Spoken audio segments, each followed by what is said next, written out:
Bonjour, je vais parler du troisième épisode de Arrow.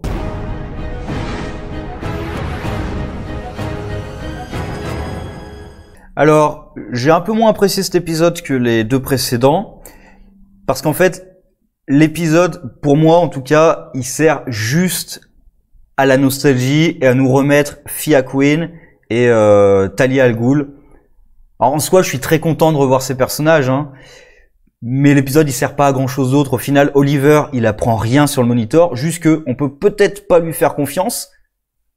Quelle nouvelle, enfin quelle information. En plus c'est le premier Ra's al Ghul, donc le premier chef de la League of Assassins, la Ligue des Assassins, qui a cette information. Donc, et puis après je sais pas s'il parle vraiment du Monitor ou de l'anti-Monitor, parce qu'il parle d'un équilibre entre le bien et le mal. Est-ce que c'est l'équilibre entre le Monitor et l'anti-Monitor? Est-ce que c'est l'anti-Monitor, c'est plus ou moins le frère du Monitor? Enfin, c'est deux versions de la même entité, en fait, mais dans deux univers, enfin, dans l'univers de matière et dans l'univers d'antimatière. Alors, je sais pas précisément comment ils vont expliquer ça dans la série, puisque dans les comics, c'est expliqué par Krona, qui est l'un des gardiens de la galaxie, gardien de l'univers, pardon. Gardien de la galaxie, c'est Marvel. C'est un des gardiens de l'univers, hein, je sais plus comment ils s'appellent, enfin ceux qui vivent sur Oa, je crois que les Malthusiens peut-être, un truc comme ça, je sais plus, qui avait voulu voir la naissance de l'univers, et à cause de ça, il a provoqué un cataclysme, et la création de l'univers d'antimatière, la dislocation de l'univers de matière en plein d'univers différents, en une infinité de terres parallèles. Bah, c'est lui un peu qui a foutu le bordel. Bref, je sais pas comment ils vont expliquer l'existence de Monitor et de l'anti-Monitor dans cette série, parce que je crois pas que ça ait déjà été dit, il me semble pas. Voilà, mais sinon, l'épisode est plutôt sympa, mais sans plus, quoi. Moi, ce qui me fait vraiment plaisir dans l'épisode, c'est de revoir les anciens personnages, hein, Fia, Talia, surtout Fia quand même. J'aime bien aussi quand Oliver parle du fait qu'il va mourir et tu réagis pas, Prends le temps qu'il te faut, hein, pour réagir, pour pleurer, non, ça te dérange pas, je vais mourir. Oui, Oliver, ça fait combien de fois que t'as déjà trompé la mort, en fait? Ça, j'aime bien ce côté quand même. Attends, oh, Oliver, c'est bon, quoi. Ça fait combien de fois que t'es mort et revenu et tout. Ça, c'est un truc, pour le coup, dans les comics, qui marcherait aussi pas mal. Tu vas mourir, ouais, t'es déjà mort combien de fois, en fait? Donc, ça, j'aime bien cette réaction quand même du personnage. Après, c'est un peu con à la fin, mais comme beaucoup d'épisodes, en fait, on fait revenir les personnages pour qu'à la fin, Oliver se dise non, mais je vais continuer tout seul, il n'y a pas besoin de toi. Et là aussi, là, c'est encore plus débile parce que Fia a fini, en fait. Elle a fini sa tâche. Elle a vaincu la guilde, là, le Thanatos Guild, la guilde de Thanatos. Ils ont été vaincus, là, dans les souterrains.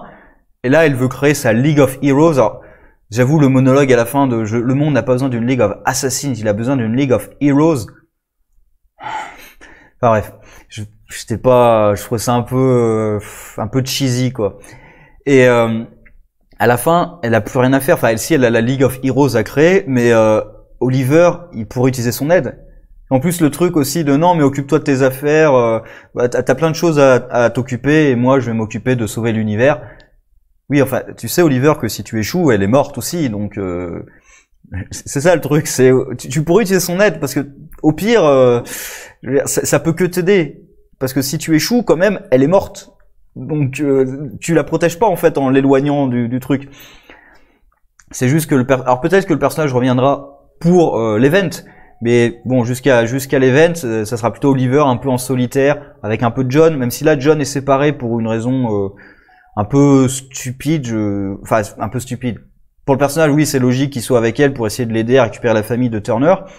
D'ailleurs, j'aimerais vraiment le revoir, Bron Steiger. Là, on le cite, j'aimerais vraiment le revoir avec Oliver. Je trouvais que le duo marchait vraiment bien, donc j'aimerais les revoir ensemble pour la Crisis. Mais voilà, on a trouvé un prétexte pour qu'il soit pas avec Oliver, pour que ce soit la réunion d'Oliver et sa sœur tout seul. Bon, voilà, c'est pas transcendant ce qui se passe, hein.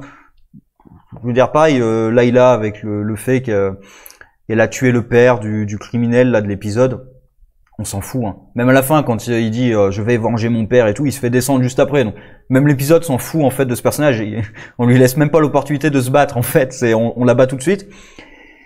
Et dans le futur, bah pour moi c'est toujours inintéressant ce qui se passe dans le futur jusqu'à la fin de l'épisode, je précise. Il y a la fille de René qui se fait tuer de manière complètement débile. Mais vraiment complètement débile. Elle met le type par terre. Le type a une épée. Il est par terre.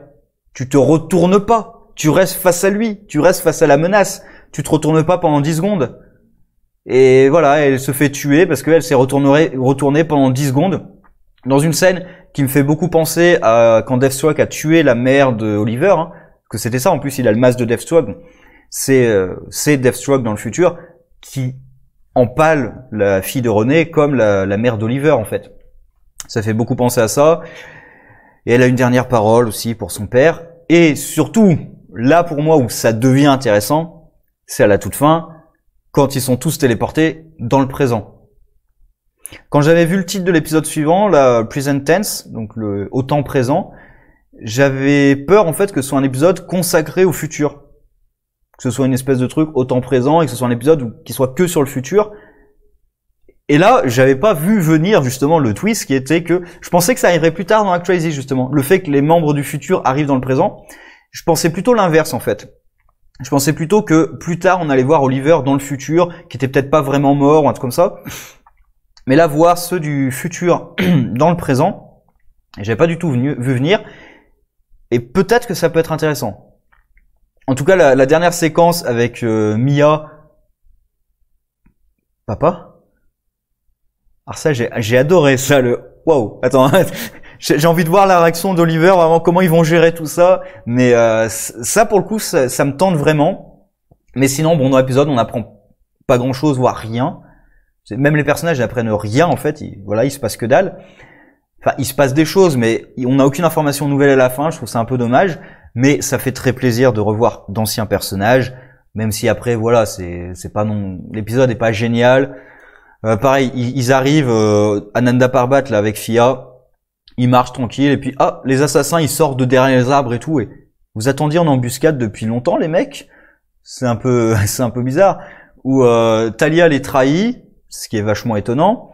Et d'ailleurs, pourquoi ils disent pas à Talia qu'ils sont à la recherche d'informations sur un être cosmique et que l'épée, ils s'en foutent? Parce que Talia, elle veut que l'épée, donc il y a même pas de raison en fait de les trahir. Elle veut que l'épée, eux, ils s'en foutent de l'épée. Il y a un truc un peu bizarre dans le fait de les trahir. Mais bon, ils arrivent donc à l'entrée du caveau, de la crypte. Et là, hop, il y a les méchants qui les prennent en pince, à revers, pour leur dire que non, mais on a besoin que quelqu'un avance avant nous pour voir s'il y a des pièges. Ça fait combien de temps que vous attendez là pour essayer de juste parce que vous avez besoin d'eux? Comment vous pouvez savoir même qu'ils vont venir ici? Parce que vous avez capturé Talia, c'est peut-être la seule qui a l'information. Les autres, ils ont peut-être même pas l'information que... Si Oliver a l'info, c'est juste parce qu'il a pu regarder la carte avant que Talia le drogue.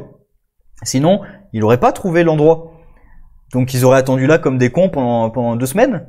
Il y a un truc, ils seraient peut-être allés les chercher, mais bon. Enfin bref, ils ont juste besoin d'eux pour détecter les pièges à l'avance.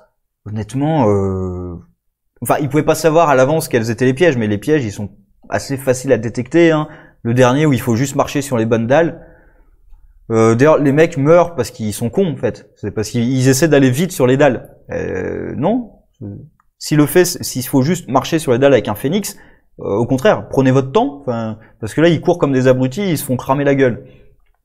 Voilà. Donc pas plus à en dire, mais là pour le coup, pour une fois, ce qui se passe dans le futur va peut-être beaucoup m'intéresser maintenant qu'en fait c'est dans le présent. Maintenant que c'est dans le présent, peut-être que ça va beaucoup m'intéresser. Et clairement, c'est là pour setup.